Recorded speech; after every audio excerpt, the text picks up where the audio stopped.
Hello మామాస్, welcome back to my channel. మన ఛానల్లో వీడియోస్ అప్లోడ్ చేసి చాలా రోజులు అయిందండి. ఇప్పటి నుంచి కంటిన్యూస్లీ అంటే ఆల్టర్నేట్ డేస్ మూవీ రివ్యూ అన్నా లేదంటే కరెంట్ అఫైర్స్ అన్న దేని గురించి అన్నా కానీ వీడియోని అప్లోడ్ చేయడం జరుగుతుందండి. ఇక ఈ వీడియోలో చేసి నేను అనగనగా మూవీ రివ్యూ అనేది ఇవ్వబోతున్నానండి. ఇక వీడియోలోకి వెళ్ళే ముందు మన ఛానల్ని కొత్తగా చూసే వాళ్ళు ఉంటే జర సబ్స్క్రైబ్ చేసుకోండి అబ్బా. అలాగే మన పాత వీడియోస్ చూసి నచ్చితే లైక్ చేయండి, షేర్ చేయండి, అలాగే కమెంట్ చేయండి. అనగనగా ఈ మూవీ వచ్చేసి మనకి ఈటీవీ విన్లో 2 hours 16 minutes స్ట్రీమ్ అవుతుందండి. మూవీ చూస్తే చాలా బాగా అనిపిస్తుందండి. మంచి కాన్సెప్ట్, కొత్త కాన్సెప్ట్, ఇప్పటి వరకు ఇలాంటి కాన్సెప్ట్ తీసుకురాలేదు అన్న తీరులో అనిపించిందండి. నేను మన గోల్కొండ హై స్కూల్ తర్వాత సుమంత్ నుంచి వచ్చిన one of the best movie అని నాకు అనిపిస్తుందండి. గోల్కొండ హై స్కూల్, గోదావరి ఆ రేంజ్లో ఉన్న మూవీ అన్నట్టు నాకు అనిపించిందండి. ఇది థియేటర్స్తో రిలీజ్ అయ్యే మూవీ కాదనిపించింది నాకైతే ఒక పాయింట్. ఇది మన స్ట్రీమింగ్ ఛానల్స్లోనే రిలీజ్ అవ్వడం మంచిది అనిపించిందండి. థియేటర్లో రిలీజ్ అయితే ఏంటంటే కాంపిటీషన్ వల్ల మూవీ అనేది తొక్కేయడం జరగచ్చు మేబీ. ఏంటంటే అదొక కొత్త రకమైన కాన్సెప్ట్ అండి. ఎట్లా అంటే బేసిక్గా స్టోరీ వస్తే ఏం లేదండి, మనకి ఏమంటారు, ఒక చదువు అనేది, ఒక కాన్సెప్ట్ అనేది ఒక స్టోరీ వైజ్గా చెప్తే పిల్లలకి బాగా అర్థమవుతుంది అన్నది ఈ మూవీ అండి. ఇక హీరోకి ఏమైంది లాస్ట్ వరకు, హీరో ఎట్లా ఉన్నాడు అనేది ఇక కాన్సెప్ట్ అండి. ఇక చాలా మంచిగా ఉందండి స్టోరీ. ఇంట్రడక్షన్ చాలా బాగుంది, ఎక్కడ లాగ్ అనేది అనిపించలేదు. మూవీ చూస్తున్న కొద్దీ మూవీ లోపలికి వెళ్ళిపోతామండి.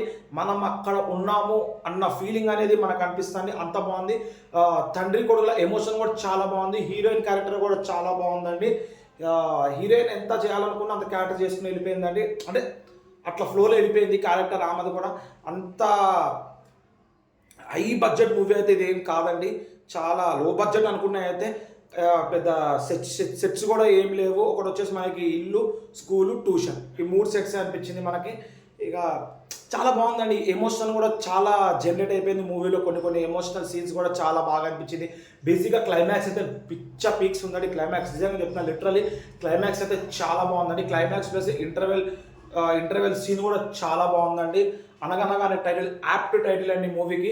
ఇక ప్లస్ పాయింట్ చూసుకుంటే మూవీలో హీరో గారి యాక్షన్ చాలా బాగుంది. హీరోయిన్ చైల్డ్ క్యారెక్టర్ చేసిన అబ్బాయి క్యారెక్టర్ కూడా చాలా బాగుంది. ఎమోషనల్ డైలాగ్స్ బాగానే సెట్ అయినాయి. అంటే కామెడీ అనేది మీకు అంతగా అనిపిస్తుంది, కొంచెం బిట్ అనిపిస్తుంది అంతే. అది కూడా మీకు బాగానే అనిపిస్తుంది అండి. అవసాల శ్రీనివాస్ గారిది కొంచెం ఏదో నెగిటివ్ రోల్ అన్నట్టు అనిపిస్తుంది, కానీ నెగిటివ్ రోల్ కాదు. అది కూడా ఆయన యాక్టింగ్ కూడా ఆయన కూడా బాగా చేసిండండి. ఇక నెగిటివ్స్ అంటారా, మూవీకి నెగిటివ్ అయితే నా వరకు అయితే నాకైతే ఏమనిపించలేదండి. నెగిటివ్ అయితే అంతా బాగా అనిపించింది. లాగ్ అనేది కూడా నాకు ఎక్కడ అనిపించలేదు, ఎంత ఉండాలో అంతే ఉన్నట్టు అనిపించిందండి. ఇంకా అడల్ట్ కంటెంట్ అంటారా, 0 అడల్ట్ కంటెంట్ అంటే ఒక ఫ్యామిలీ స్టోరీ అన్నట్టు అనిపిస్తుందండి. ఆ టీచరు పిల్లలకి ఎట్లా కథల ద్వారా చదువు అనేది చెప్తే వాళ్ళకి బాగా అర్థమవుతుంది, బట్టి కాన్సెప్ట్ అనేది లేకుండా ఈ రకంగా చెప్తే పిల్లలకి బాగా అర్థమవుతుంది. చిన్న కాన్సెప్ట్ తీసుకుని మూవీ అనేది రాయడం జరిగింది. రైటింగ్స్ కూడా చాలా బాగుంది, డైరెక్షన్ చాలా బాగుంది, సినిమాటోగ్రఫీ చాలా బాగుంది, ప్రొడక్షన్ లెవెల్ కూడా బాగానే ఉందండి. అన్ని బాగానే ఉండి ఓవరాల్గా ఈ మూవీ అయితే మీకు 5కి 4.2 రేటింగ్ అయితే నేను ఇవ్వగలుగుతానండి. ఈటీవీలో స్ట్రీమ్ అవుతుందండి. ఒకవేళ చూడాలనుకున్న వాళ్ళు మూవీ చూడండి. పక్కా మూవీ ఎలా ఉందో కమెంట్లో కూడా మెన్షన్ చేయండి అండి. చాలా బాగుంది, నేను కూడా మీకు కూడా బాగానే ఉంటాను అనుకుంటున్నానండి. ఇక దట్స్ ఇట్ అండి. ఇక మరిన్ని వీడియోస్ మన ఛానల్ నుంచి మీకు రావాలంటే మన ఛానల్ సబ్స్క్రైబ్ చేసుకుని పక్కన ఉన్న బెల్ ఐకాన్ క్లిక్ చేయండి. నేను ఇట్లా వీడియోస్ పెట్టగానే మీకు ఇట్లా నోటిఫికేషన్ వస్తాయి. దట్స్ ఇట్ అండి. వచ్చి